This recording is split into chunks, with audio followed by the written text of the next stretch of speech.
I come tonight in my true identity as an apostle of the Lord Jesus Christ. I ask for your prayers in making me equal to that responsibility.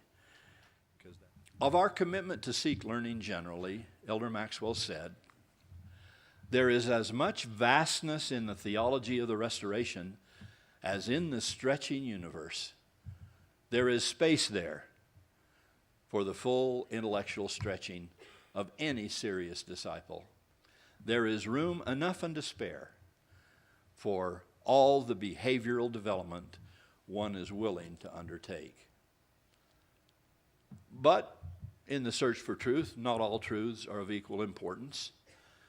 And in using the disciple-scholar metaphor, that hyphenated noun Elder Maxwell left us as part of his marvelous linguistic legacy, the spiritual half of that union was always the more important, and you know that. Though I have spoken of the disciple-scholar, he said, in the end, all the hyphenated words come off. In the end, we're finally disciples, men and women of Christ. But the wonderful thing with Neil, and the thing I want for us, is that it didn't have to come down to a choice between intellect and spirit. In a consecrated soul, and consecration was one of his favorite doctrinal concepts, in a consecrated soul they would be aligned beautifully, a perfect fit, a precise overlay. But if it did come down to a choice, it would be faith, the yearning, burning commitment of the soul that would always matter most in the end. Regarding that faith-filled scholarship of which Elder Maxwell speaks, may I note plainly one thing, the one thing we expect you, among other things, to do that is central to your raison d'etre. It is to undergird and inform the pledge Elder Maxwell made when he said of uncontested criticism, no more slam dunks. We ask you, as part of a larger game plan, to always keep a scholarly hand fully in the face of those who oppose us. As a ne'er-do-well athlete of yesteryear, I was always told, you play offense for the crowd, you play defense for the coach.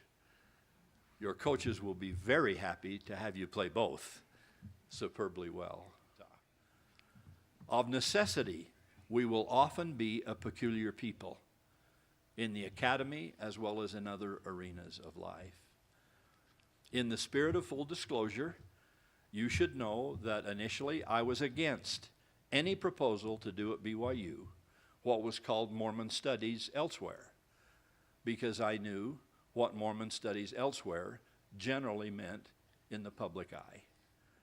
These programs on other campuses are designed to be primarily academic ventures, not spiritual ones, which is perfectly understandable. Some of our member students enroll in those programs, and it may be a faith-promoting experience, but in great measure, these endeavors are oriented toward an audience not of our faith. So be it, and not necessarily for faith-building purposes. One such program proclaims that it, quote, does not promote or reject any particular religion, end quote. Another says it promotes understanding of the church without necessarily advancing or disputing the veracity of its faith claims, end of quote. One describes their work principally as engaging in Mormonism both as a significant cultural fact and as a research subject, close quote.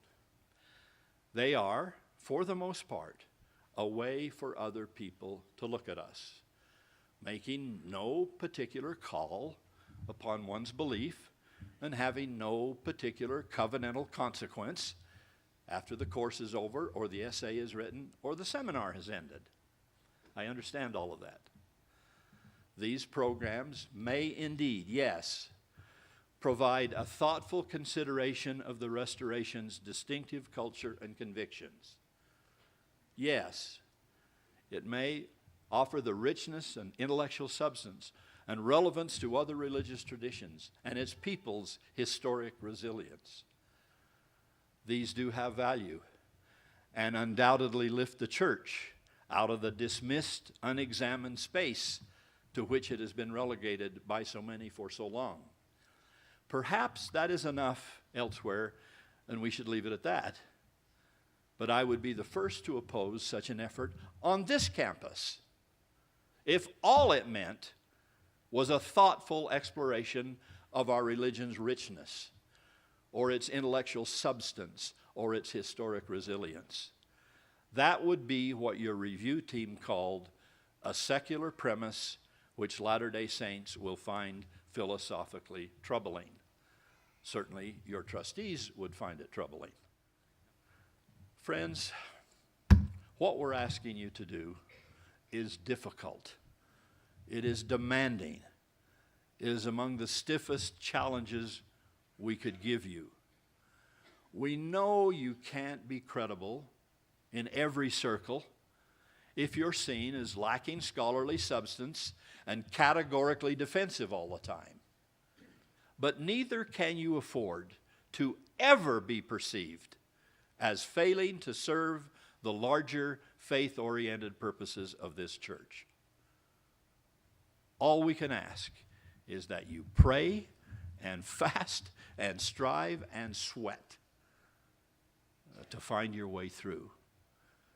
And then if there be error, let it be on the side of your covenants and on the side of your faith convictions. I promise the board won't return in 5 years or ever and come down on you saying that you made a mistake in doing so. As a crowd who invites others to study us, even as we study ourselves, and who speaks to the faithful every bit as much as to the detached, you'll have to be comfortable being oddballs in what you're going to speak to both groups. It will usually not be in the same documents, probably not with the same vocabulary, and seldom, I would guess, in the same venue. But both the believers and the merely curious need to be able to see you as a source for some of the answers to their questions, however different that source material may be. And yes, if after such a balancing act, theological warfare still comes, you'll have to be willing to take sides.